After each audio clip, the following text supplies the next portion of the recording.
Hello and welcome back to another edition of the Osceola's Reeling Them In Recruiting Report. My name is Pat Burnham, and I am joined as always by recruiting analyst Charles Fishbein, who we know as Fish. And if you follow FSU recruiting, you certainly know Fish. But Fish, first of all, before we get started, there's a lot going on in recruiting, a ton of official visits going on all over the Southeast and the country with Florida State targets. They only have one official visit in town this weekend. They were supposed to have four. It was a light weekend anyway. They do have their first individual camp coming up on Sunday. So that's probably one of the reasons the calendar is the way it is for Florida State. But we'll talk a little bit about that. But Fish, first of all, how was Memorial Day, man? It's good. Any day off, where we get a little enjoyment. Yeah, so are you done with the whole spring football? Everybody's Yes. played their games down there, and Everybody played. Everybody got their film. No more 2:00 calls in the morning. So it's all good. so for a lot, some of you may not know, but Fish actually owns his own business called Elite Scouting Services, and of course, so May has been a very busy month. So just kind of Fish, before we get started on the show, our Florida State portion of the show, just kind of tell us what a day is like for you in May when you're on the road. Well, it's not only the road. You go out to these high schools, and now it's with the security, it's harder to get to the schools now because you have to go through so much to get to a coach. It wasn't like it used to be where you could go through a side door, or you knew where the coach's office, so you avoided the office altogether. And now it's such a process. So you don't get to go to as many schools, and the practices are also close together now. As far as the times, some schools used to practice at like 2, some would be at 4, some be at 6. So you'd be able to go to like 4 or 5. It's not like that anymore. So you're really rushed going to the schools. But you go to the schools, you'll meet the prospects. They come out, you'll get to shake their hands, get a good look at them physically, so you can see what you're looking at. Then you get to talk to the coaches. After you talk to the coaches about each prospect, that's basically the process. You start it back up at another school. You know how it is. You go to these schools.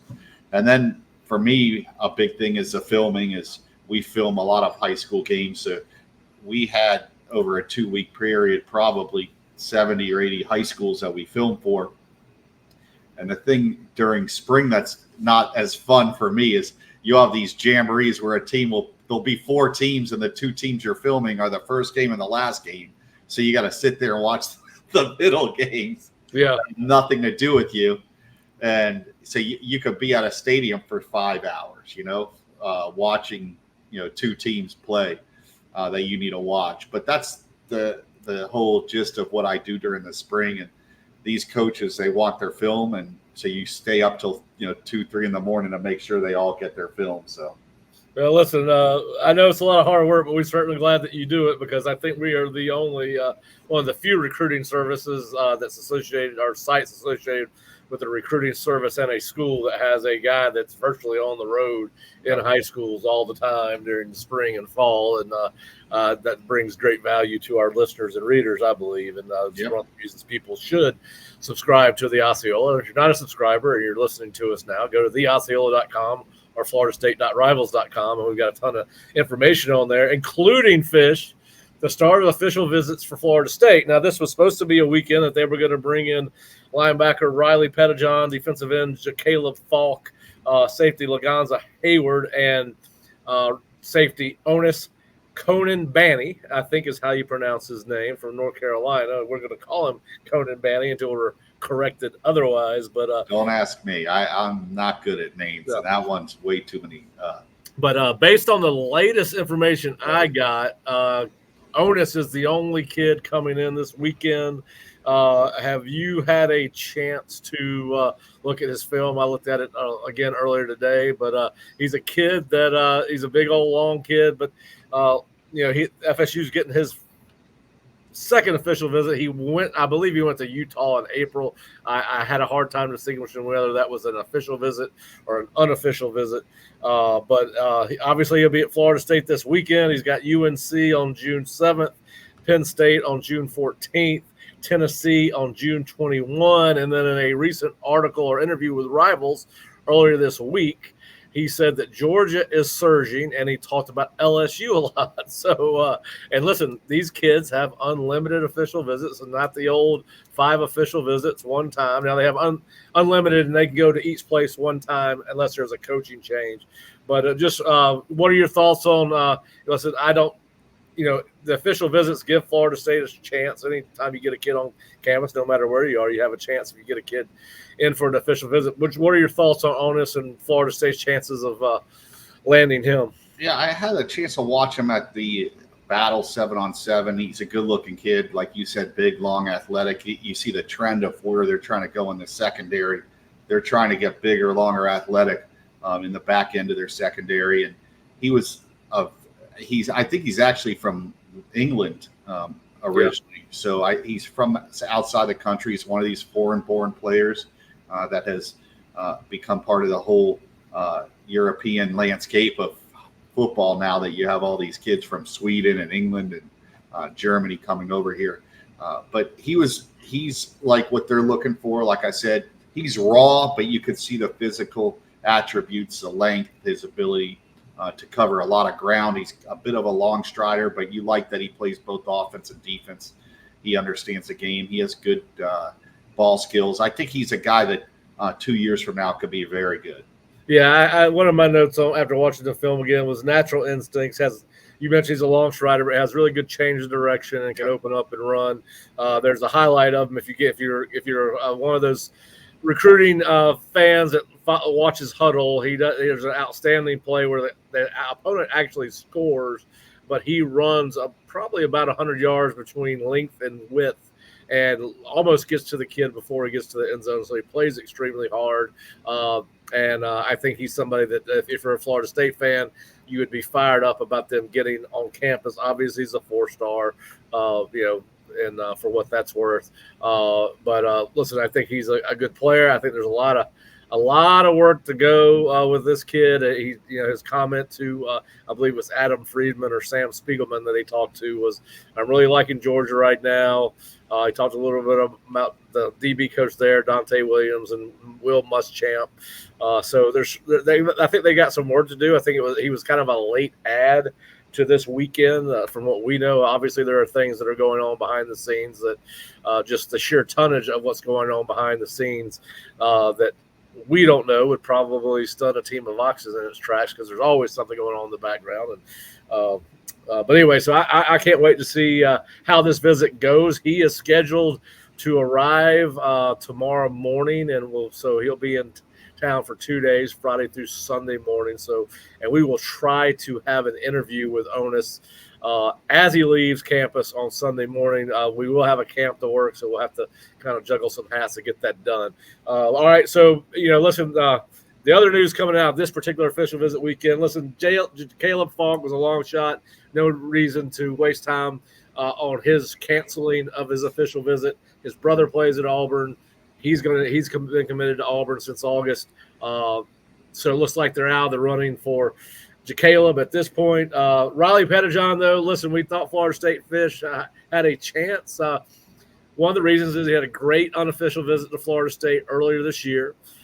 He has a brother or relative. I can't remember his brother or cousin, but he does have a relative, and I do think it's a brother that attends FAMU. So there was a natural draw, right? So familiarity for him leaving if he had chosen to leave the state of Texas.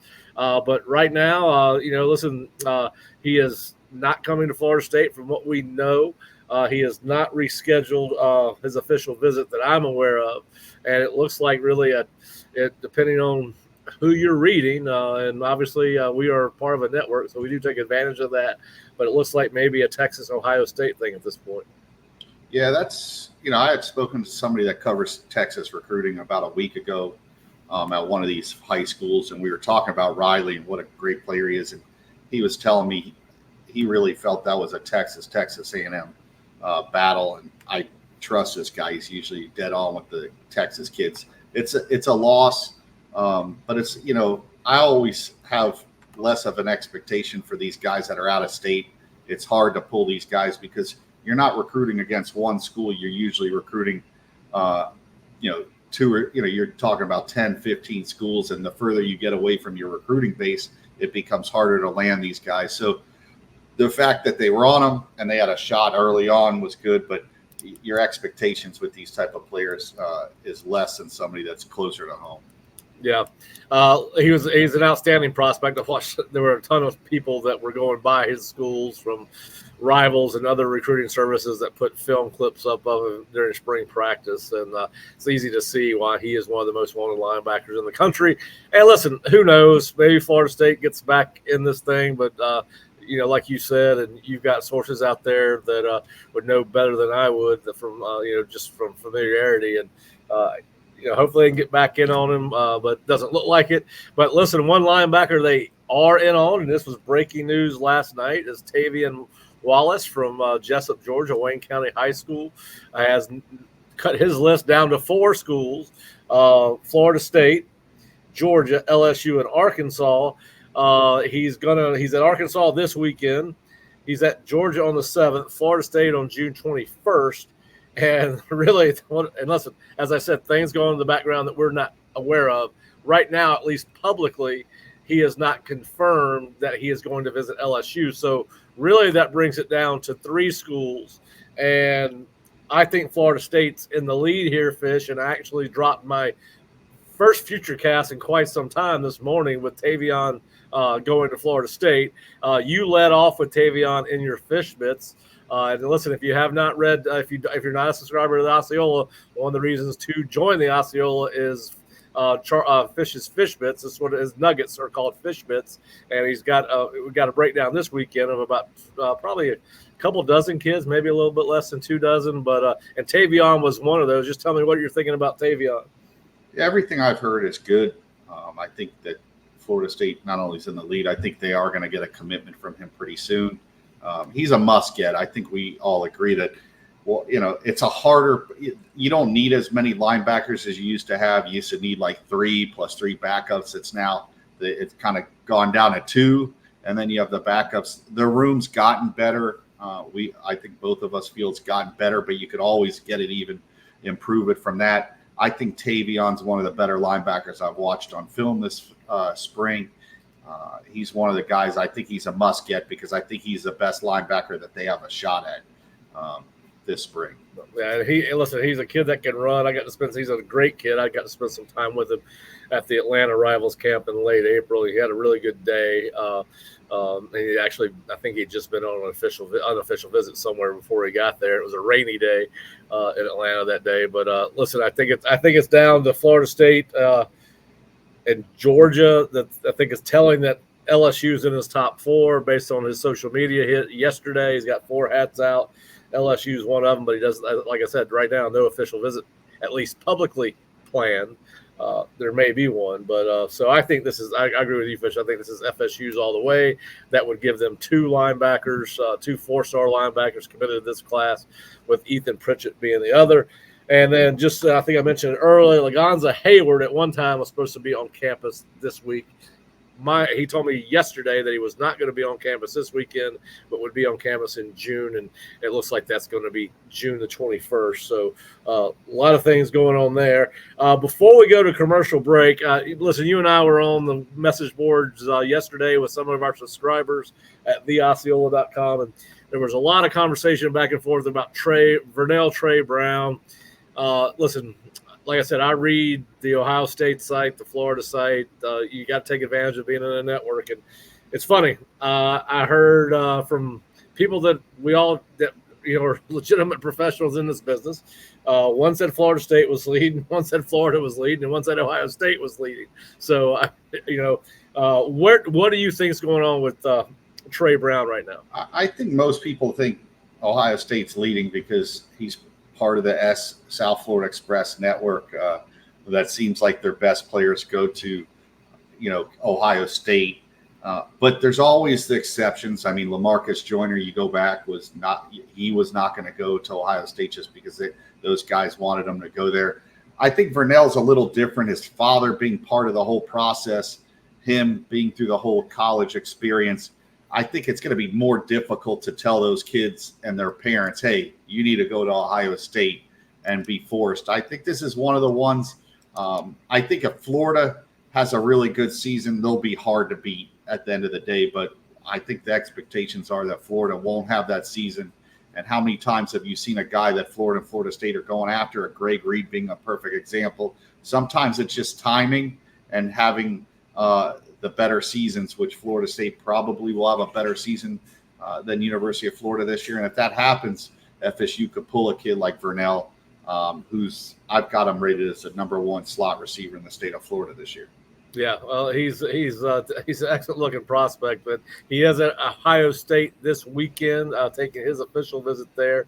So obviously it's going to be interesting to read his comments once he wraps up that visit.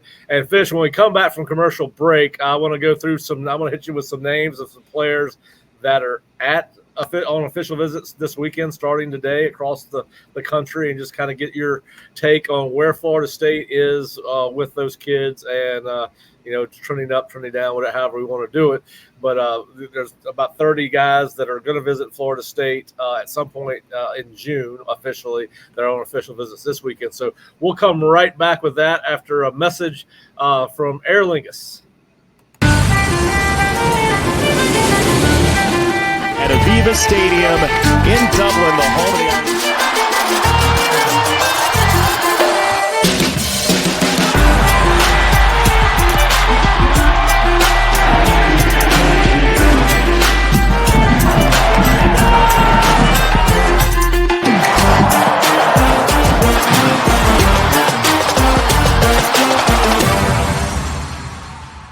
Seminole fans, Alumni Hall is your ultimate FSU shopping experience and has moved to a new location off Timberlane Road in Tallahassee. Shop FSU gear from Nike, Champion, New Era, Yeti, and more. Alumni Hall has Seminole gear for the entire family, plus accessories and gifts. Spend $150 and you'll earn $10 off your next purchase with their Hall Pass rewards. Stop by their new location on Timberlane Road near REI or shop anytime online at alumnihall.com. Alumni Hall, where Seminole fans shop. Finding an experienced lawyer you can trust is crucial. With over 50 years of combined litigation experience, the attorneys at Mowry Law Firm are dedicated to providing our clients with exceptional legal services, focusing on car and trucking accidents, premises liability, and wrongful death. Call 904-824-7799, MowryLaw.com. Fish, we have gotten fancy. We've got 3 sponsors now. I still don't know exactly how to cut in and out of it. I'm not a producer director type when it comes to big time. Yeah, big time. I need a producer for my show so I don't screw it up. I have little clips of us in between the ads. But anyway, all right. So listen, it's a big weekend across the country. Florida's having a big official visit weekend. Let's just talk Clemson. Let's talk about 2 of Florida State's biggest rivals, not only on the field but off the field. Like I said, these are our official visits that at one time were confirmed. We'll find out if all these come through this weekend. But listen, Florida is hosting offensive tackle Zaire Addison, defensive tackle Jarquez Carter, defensive tackle Myron Charles, defensive end Javion Hilson, who obviously is committed to Florida State, wide receiver Kobe Howard, and wide receiver Josh Moore. Do you think? What do you think about those guys visiting Florida? And what name out of that group kind of sticks out most to you? I mean, they're all big name kids. I think you said Hilson and both Addison are going to both visit. Those are 2 guys. I mean, you're talking the #1 defensive end possibly in the state of Florida, and a big time get for Florida State early on. And you always get concerned when these kids say committed to Alabama, that he's committed to Florida State, and now he's taking visits. So how committed are they? Is that just you got to have concern there? But Hilson's a big time player, and anytime you could get an elite pass rusher in your class, that's not going to stop other schools from going after him, especially when there's so few of those elite guys like Hilson. Addison, it's not surprising. I mean, Florida's always done well in Southwest Florida over in that Tampa area. I believe that school's either it's in Tampa or it's in St. Pete. It's a newer school, Sumner High School. So, you always have concerns with them getting these guys on campus because, Florida has a lot to offer as well. Yeah, and then of course, Miami's hosting some kids that are high on Florida State's list. Probably the guy that stands out to me is Zion Gray, the defensive end from Georgia. We did basically a stock up or stock down. It was a fact or fiction. But you think Florida State's in a good spot. We think that Alabama and Georgia are out of the picture with Zion for right now. There are some reports that it could take a late official visit to Georgia. There's some conflicting information on that, but with assuming that what we've been hearing, which is Alabama and Georgia out of the picture for one reason or the other, I'll leave that up for you, meaning the subscribers and listeners, to decide why that is. But how do you feel about Zion and Florida State at this point? The good thing is this kid was leaning towards Miami, and now Florida State's in the mix, so it's always a good sign when you see that these guys are leading the schools out of state more than in state. He's taken, I believe, at least one visit to Miami. That Florida State's able to get him back on campus is huge. This kid's what Florida State likes. I mean, he's in the same mold as the Jared Verses and the Marvin Jones Jr. types, where he's long, athletic kid that can put pressure on the quarterback. And you could also, he's athletic enough, you could put him in space and drop him into coverage and have him play a tight end in space. He's very versatile in what he can do up front. And, I always am skeptical about the kids from Mississippi and Alabama, but the fact that Alabama isn't going full bore for this kid's a good sign. Yeah, I agree with you. I think Florida, we talked about that was one of the reasons, even though Miami is obviously a real player for Zion, just based off the number of times that he has visited in the last 2 months alone. I think this is his third visit in about less than 60 days. So they're a part of this process. But I think with Alabama and Georgia no longer being a part of this thing, at least for now, I think that Florida State's chances and probably everybody that is visiting chances have gotten enhanced. Now, a couple of official visits that I'm keeping an eye on, Fish, this weekend. Of course, no shocker that has to do with the offensive line, but you've got Solomon Thomas. It's supposed to be at LSU this weekend, and then you've got Max Buchanan and Rowan Byrne both at Clemson this weekend. And listen, and it may have been you that told me this, Fish, and you can tell me whether I'm right or wrong, because I was told last week that probably the school that Florida State had to worry about the most with Solomon Thomas was now no longer Florida, but LSU. Yeah, you always have to be worried about LSU. SEC school, they're going to push that narrative, SEC. Florida State has gone head-to-head with LSU on some old linemen the last couple of years and haven't beat them for those guys. I think there was a kid 2 years ago they went after in the Panhandle. LSU won. So you always have those concerns. And LSU, like I said, being in the SEC, playing in that West, playing against Alabama and those other schools, that's going to be their selling point. Solomon, it's kind of – we discussed this in that post that his recruitment got kind of loud for a bit, and it kind of seems like that noise has gone away a little. I don't know if you feel the same way, but I feel like it's not as loud as it was 2 or 3 months ago, where it seemed like every weekend this kid was deciding whether he was going to take a visit somewhere else or he was interested in another school. It just seems like it's slowed down a little bit. I think that's a good sign for Florida State that they've quiet that noise. He's a big time get, as well as I do. I know old linemen aren't as sexy as the wide receivers and running backs for fans, but that's where games are won. Up front in the trenches.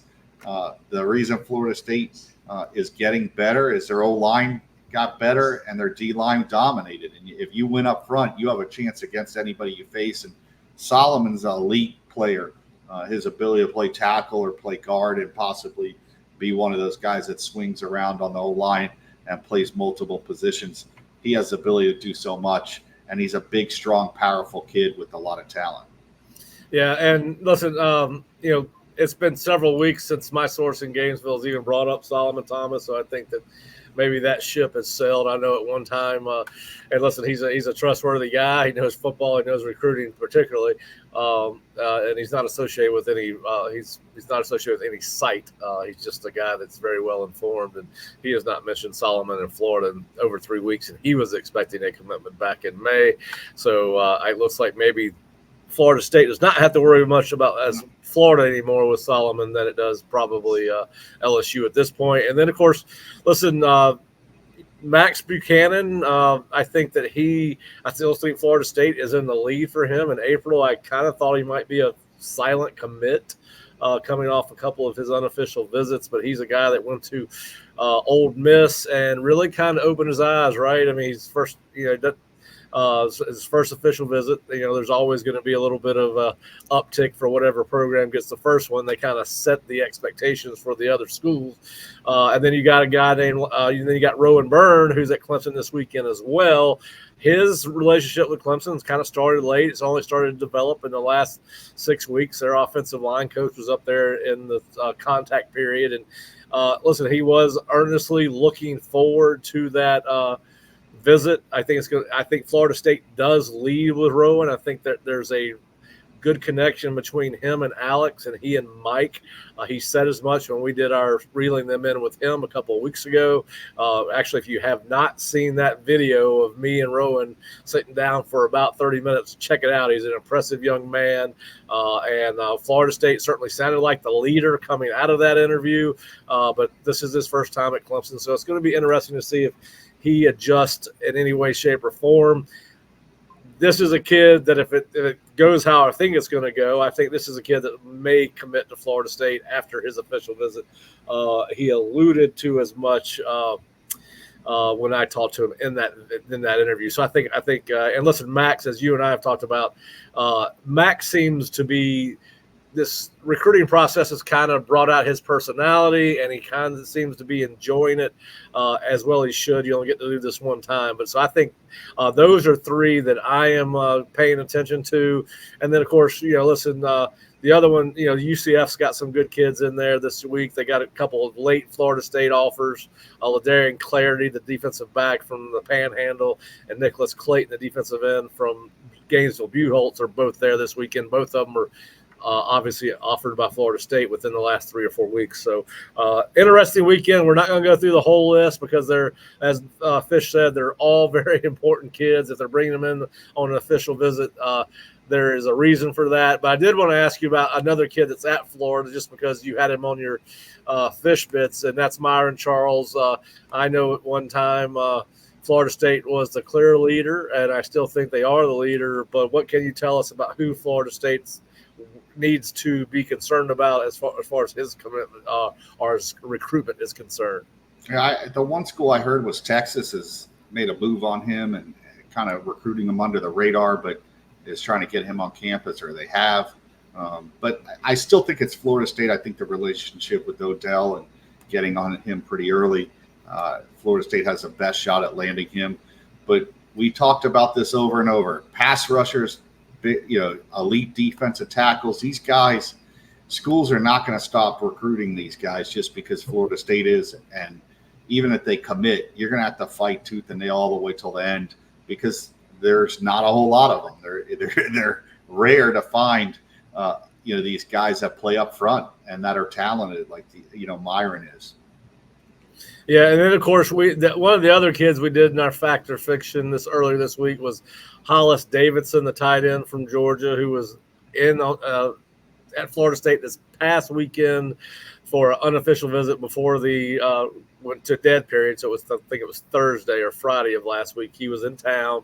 It was not an official visit. He told us that it was an official visit. I'm sure he did not understand the question because I used OV in the text. Is this an OV? And he said, yes, sir. As it turns out, and I think it works to Florida State's advantage, and I think it's one of the reasons Florida State leads for Davidson, but because now he's on campus last week and he's coming back on June the 21st for an official. The only other official he's got right now is with Florida on June the 7th. What do you think Florida State's going to do with, or how they're going to do with Hollis? I think they have a legit shot just because he's become a main target of theirs. Once he decommitted from Auburn, it just seems like Florida State put all their eggs in that basket. He's one of the only tight ends they're really recruiting. I think there's a handful of guys, but he's the main one they focused in on. I think they have a great shot at pulling them. They need to improve that room. It's a position that is very important in the Mike Norvell offense. I think once he gets that position down, you saw what he did with Jaheim Bell, but Jaheim's more of an H-back type tight end, where this guy's more in line. He's going to block. He's going to help out in the run game, and he can help out both in the run game and help run that seam, open up the middle of the defense. He's a complete tight end, something that they've lacked at that position. They've either had the really good blocker or they've had the really good receiver like Jaheim, that you'd like to have that one guy that could do both really well.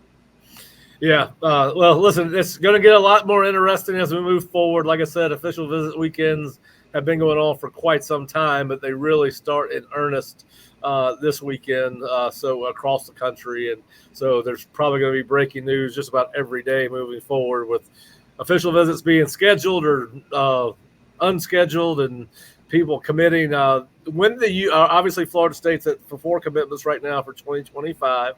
When do you think we'll start seeing an uptick, not only at Florida State, but other schools with commitments? You think that's going to be we'll get to July?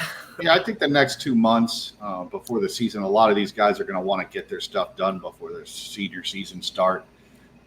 I think Florida State like to have 2/3 of their class pretty much done, so that the rest of the year, once those kids are locked in, or you feel like they're locked in, it's not that you don't recruit them as hard, but you're not recruiting them the same way you do once they commit. I think you keep the contact. They can focus in on the guys they really want to finish out the class. And then a lot of these guys will take official visits or visits during the year, and they'll be able to get them on campus once they play in some games. Yeah, listen, I'm looking forward to seeing what the next 5 weeks have in store on the recruiting trail. And obviously the recruiting calendar will go dead for almost a month after that June 21st official visit weekend. I believe the calendar goes dead on either the 24th or 25th and stays dead till about the 24th of July. There's a possibility that Florida State could bring in somebody in late July for an official visit. So it's going to be interesting to see. Listen, there's a lot going on campus still. Like I said, an official visit this weekend with Onus Conan Manny, and then you've got the first individual skills camp at Florida State on Sunday. We do not have a list of who's going to be attending there. The kids will start popping up on social media this weekend. And then, of course, they'll have a camp June 5th. Florida State will have its offensive defensive lineman camp, as well as its first 7-on-7, or as I call it, sling and shoot from my old days at USF. But plenty going on. We got the baseball regional. Starts tomorrow for Florida State. They open up, I believe, against Stetson at noon. So that we'll have plenty of coverage at theosceola.com on Florida State's baseball efforts. Bob Ferrante just dropped his article, a closer look at FSU's appeal of the NIL-related penalties. They are trying to get some of those removed. So Bob's got some insight on that. We obviously have the Tavion Wallace has set a commitment date, which we were talking about earlier. I don't think I mentioned it. It's July 15th. And then Nick Carlisle, who helps us with recruiting, did a article on the new Rivals Top 250 for 2025, and several Florida State prospects, including Jarquez Carter and Max Buchanan, made their debut as a Rivals Top 250 prospect. So you can check out that list, but a ton of information. If you're not a subscriber to our YouTube channel, please hit the subscribe button and please hit the notification button so that you get notified when we do their live or tape shows. And as we get closer and closer to football season, we will be doing more and more of these shows. So we appreciate everybody joining us. And obviously, please go to theosceola.com and subscribe to the Osceola or FloridaState.Rivals.com. But Fish, hey, listen, a couple other things non-football related. I kind of grew up with them, watching him not only play pro football but as an announcer. I've kind of been blown away by some of the things that have been said by Bill Walton. Were you a Walton fan at all? I know as he got older, the act kind of wore down some people, but he was a very knowledgeable man, and by all accounts, all the tributes. But I do remember sitting around in college every Tuesday and Wednesday night, and he'd have a West Coast game at 10 o'clock, and you'd sit around with your buddies drinking a beer before you. I always respect people that have learning disabilities. He had a problem stuttering. I think he had a learning disability, and when you overcome that and get to where he got, I have nothing but respect for someone like that. He was a stick. He's no different than, Lee Corso or any of these other guys. I think he brought a lot of knowledge about basketball. And it is sad. If you watch the 30 for 30 on him, very good heart. I think the guy was a good guy. I think his teammates liked him. He was a great basketball player that injuries derailed him from being an all-time great. But you can't question his love for basketball and love as a person. I think most of the people that were around him always liked him. Yeah. And he stood up for his teammates during a time that wasn't easy for those guys. He was always had their back. So I think it's a loss, and it's sad that he passed away. Yeah, that was one of the better 30 for 30s ESPN had done, and he is one of the more interesting characters in all of sports over the course of my lifetime. And of course, like everybody else, I don't think anybody knew the man was sick. And of course, I think I was listening to something Dave Pash was talking about, who was his partner on the ESPN for basketball, and Dave was talking about the fact that he had gotten a T-shirt to wear that would, I don't know whether it was a Grateful Dead type thing or making fun of Walton type of thing, but he was going to wear it for their last broadcast this past basketball season. And of course, Bill Walton never did another game after like February 12th. So it seems like that's when he got sick. But anyway, fascinating guy. And I learned, I thought I knew a lot about him because I followed his career both on the court and as a broadcaster, but just doing some research on him after all this news broke. Number one, I didn't know he was 71. I thought he was much younger than that. Of course, I'm not as young as I used to be either. So. But and then, of course, hey, I think everybody in America called it. Scotty Scheffler got picked on by the Louisville police, and I guess they came out today and dropped the charge on Scheffler. And so good for Scotty Scheffler. He seems like a stand-up dude, and the more information that came out, the more that looked like an over-aggressive police officer. And, like I said, there was a lot of things going on that morning, but I was glad to see old Scotty Scheffler get out of there unscathed. And, of course, listen, it was fun watching the Florida State golf. They finished second in the national championship. Team golf for men yesterday. It was fun to watch. I watched just about every shot, and it was Florida State's had a great year in sports again across the board, and Florida State's baseball team still has a chance to keep that going. So a lot happening. But anyway, Fish, as always, I appreciate you joining me. We appreciate our listeners and subscribers. And again, please go check us out at theosceola.com or floridastate.rivals.com if you don't subscribe to our website, and obviously hit the subscribe button on the YouTube channel. We hope you enjoyed this edition of our Reeling Them In Recruiting Report. Fish, have a great weekend, buddy.